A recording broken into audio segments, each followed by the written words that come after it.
Hej! Matematik grundvux delkurs 3 sidan 170.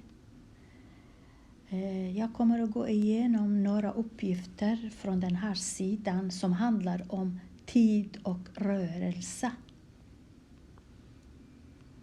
Jag börjar med uppgift 22. Hur lång tid är det mellan klockslagen? Här är början och här är slutet. Här är klockan 2:20 och här är klockan 5:15. Det finns många sätt att räkna. Ett av dem är att man tar fram sin egen klocka och vrider och ser hur mycket tid det har gått från 2:20 till 5:15. Eller så skriver man den här 14:20 här, den här tiden. 14:20 till 15:20 blir 1 timme. Till 16:20 blir 2 timmar. Till 17:20 blir 3 timmar. Och så skriver man 3 timmarna. Inga minuter än. Sen räknar vi minuterna från den här från 4 till 5. Det är 5 minuter och sen 10 minuter, sen 15, 20, 25 minuter. Och så lägger vi till 25 minuter här. 25 minuter plus 25 minuter. Här är 00. Och så blir det, resultatet blir 5, 2. Det har gått 3 timmar och 25 minuter. Ett annat sätt är att jag skriver den här tiden först minus den här tiden och ser vad som händer. Så här är 17, den här tiden är 17:45 och den här tiden är 14:20. Så 17:45 skriver jag här. 17:45 minus 14:20. 20 minuter. Så minuter minus minuter, timmar minus timmar. Här blir det 5 minus 05, 4 minus 2, 2. Sen 17 minus 14 är väl 3. Så 3 timmar 25 minuter har det gått mellan klockslagen. Så det finns kanske några sätt att räkna och man tar det sätt som man är bekväm med. Men jag tror att man ändå behöver kunna det här sättet. Nu kommer vi till en annan uppgift och det är uppgift 23. När Irina ska räkna ut hur lång tid det är från klockan 18:30 till 19:15 gör hon så här. Hon tar 19:15 minus 18:30. Hon säger 5 minus 05. 1 minus 3 det går inte. Hon lånar 1 från 19 så 1 blir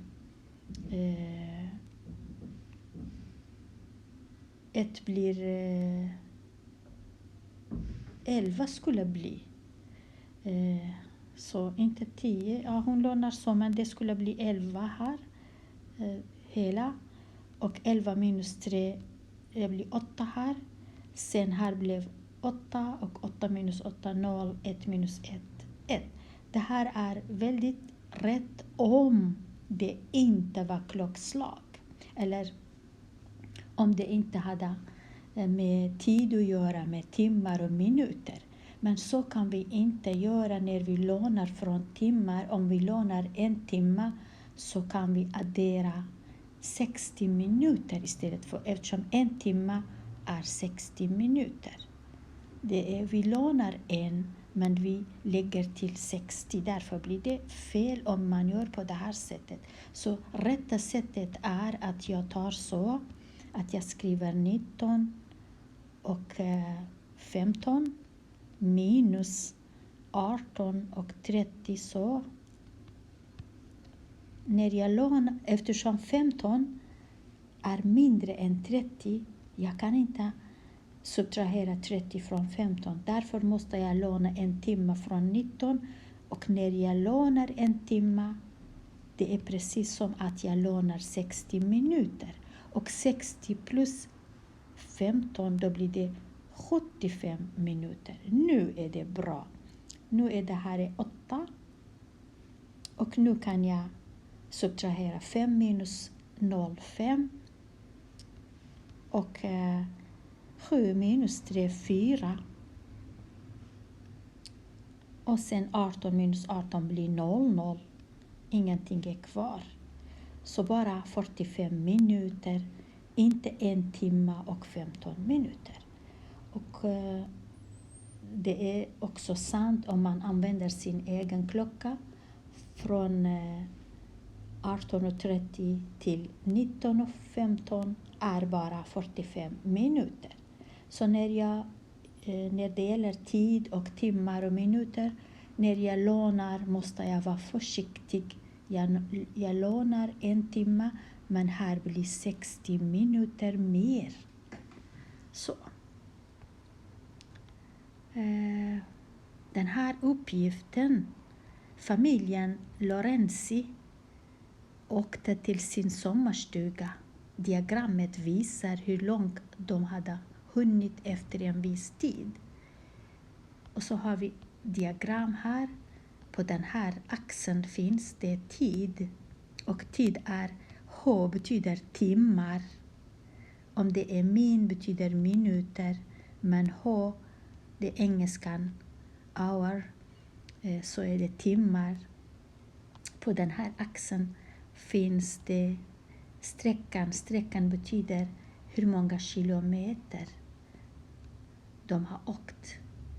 Och det här är 20 kilometer, 40 kilometer, 60 och så vidare. Och den här är deras sträcka, deras väg till sommarstugan hemifrån. Här är hemma och här är sommarstugan. Sedan läser vi frågorna. Fråga A. Hur långt åkte de den första timmen? Betyder efter 1 timme. Då kommer jag hit. Och här är 1 timme. Här är platsen. 1 timme. 1 timme. Och när jag vet 1 timme, då går jag upp så och läser av hur mycket här. Efter 1 timme så har de gått 60 kilometer. Så med 1 timme har de åkt 60 kilometer. Så svaret är 60 kilometer. Kanske ska sudda lite här så att jag har plats. Så svaret blir 60 kilometer. För A svarar man 60 kilometer har de åkt efter 1 timme. Första timmen. B. Familjen kom fram klockan 15:35. När startade de? Betyder när åkte de hemifrån? Eftersom när jag hade deras sommarstuga och det hade tagit 2 timmar. Så om klockan här var 15:35 och resan tog 2 timmar, så tar jag den här minus 2 timmar. Så jag skriver här.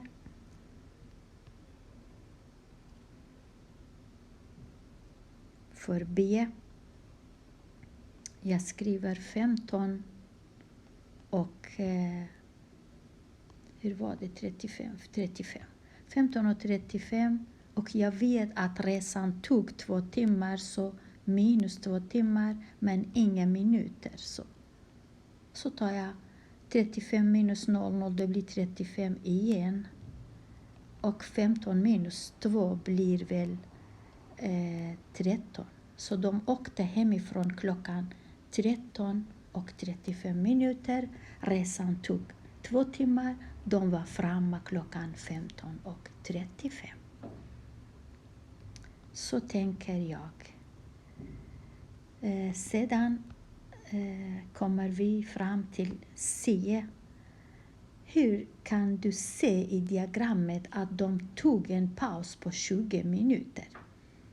Alltid när det är resa 10 kilometer, när jag ser en linje som är så här rak, så här, från den här punkten till den här punkten, betyder att tiden går, men men sträckan är samma, går inte upp så eller ner. Betyder att de har stannat. På vägen dit har de stannat. Hur lång tid de har stannat? Varje ruta är 10 minuter eftersom 6 rutor är 1 timme. Så en ruta 10 minuter, 20 minuter, 30, 40, 50, 60. Så de har stannat 20 minuter här. 2 rutor från här till här. Eftersom sträckan är samma.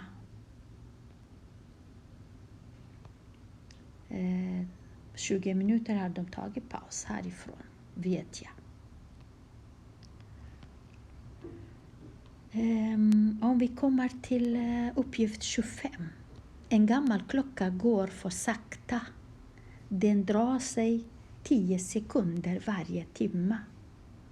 Hur många minuter har det dragit sig efter ett dygn? Jag vet att ett dygn betyder 24 timmar. 1 timme, 10 minuter. 24 timmar, hur många minuter? Eller sekunder tror jag. Sekunder, ja. 1 timme, 10 sekunder. 24 timmar, hur många sekunder?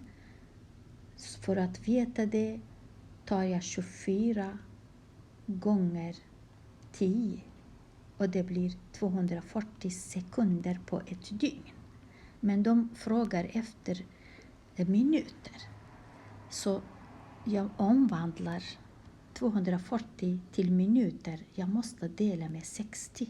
När jag delar med 60, nollorna de försvinner. 24 delar med 6 lika med 4 minuter. Så varje dygn är klockan sen, eller vad de har skrivit, att klockan går för sakta 4 minuter varje dygn, per 24 timmar. Så. Fråga 26. Diagrammet visar den rörelse en bil har de första sekunderna efter starten. Är sträckan proportionell mot tiden? Förklara hur du tänker. Proportionalitet betyder att så. Det finns regler för proportionalitet. Om du har ett diagram, proportionalitet betyder att man börjar från origo. Här är origo, den här punkten. Allt är 0. Och så går du så här. Rät linje. Inte så linje. Inte så linje. Nej, det här är inte proportionalitet. Så svaret är nej. Eftersom linjen är lite så här. Inte väldigt rak.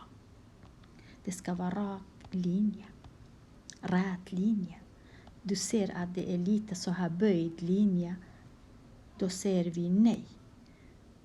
Så den här första villkoret är okej, bra. Men eftersom linjen är inte så, då säger vi nej, inte proportionell. Om linjen är så, inte heller proportionell, eftersom den går inte här via origo, utan den går här. Det går inte heller Uppgift 27. Klockan är 18:20. Klockan 18:12. Reste Noomi med tåg från Stockholm till Kiruna.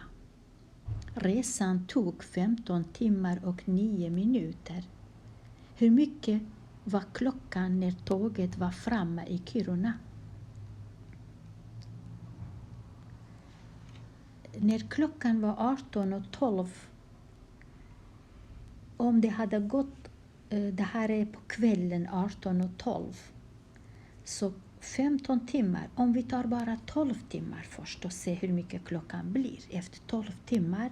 Väldigt enkelt att räkna eftersom 18 är samma som klockan 6:12 på morgonen. Så efter 12 timmar är klockan det här. Efter 12 timmar. Och nu är 3 timmar, 15 minus 12, 3 mer timmar och 9 minuter. Så jag tar 6:12, så klockan på morgonen 6:12, så jag skriver 6:12. Och sen adderar jag 3 timmar mer och 9 minuter. Så blir det 2 och 9, 11. Kanske ska skriva med samma. Så.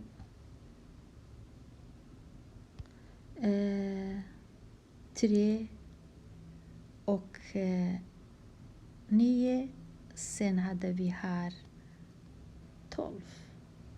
Nu adderar jag. 2 och 9, 11. 1 och 1, 2. Och sen 6 och 3, 9. Så klockan 9 och 21 minuter är tåget framme, eftersom då hade det gått 15 timmar. Det kanske finns andra sätt. Jag kanske ska se om jag kan förklara på annat sätt än det här. Om jag tar den här tiden 18 och 12. Så jag tar 18 och 12. 18 och 12 adderar jag med 15 och 9. Jätteviktigt att man skriver 0 här. 9 minuter. Om man skriver 9 här blir 90 minuter. Så det är jätteviktigt det här. Nu. 2 och 9, 11. 1 och 1, 2. 18 och 5. 3. 1 och 1, 2, 1, 3. Sen tar jag 33. 0, 0. 1, 2, 3, 4. Det går inte. 9. Så. Eftersom jag måste ta bort 24. Trots att det inte är faktiskt väldigt enkelt. Nu går vi fram till uppgift 28. Du ska ta en tablett varje halvtimme, sa doktorn till Johan. Han fick 20 tabletter med sig hem. Den första tabletten tog han klockan 9:45. När tog han den sista? Här också finns det många sätt att tänka. Så om jag bara skriver här lite hur jag tänker. Jag skriver första klockan var 9:45 på morgonen. Klockan 9:45 tog han tablett nummer 1. En halvtimme senare tar han tablett nummer 2. Och sen en timme senare tar han tablett nummer 3. Så kan bäst att jag skriver en timme senare 10:45. Och tablett nummer 5 11:45. Tablett nummer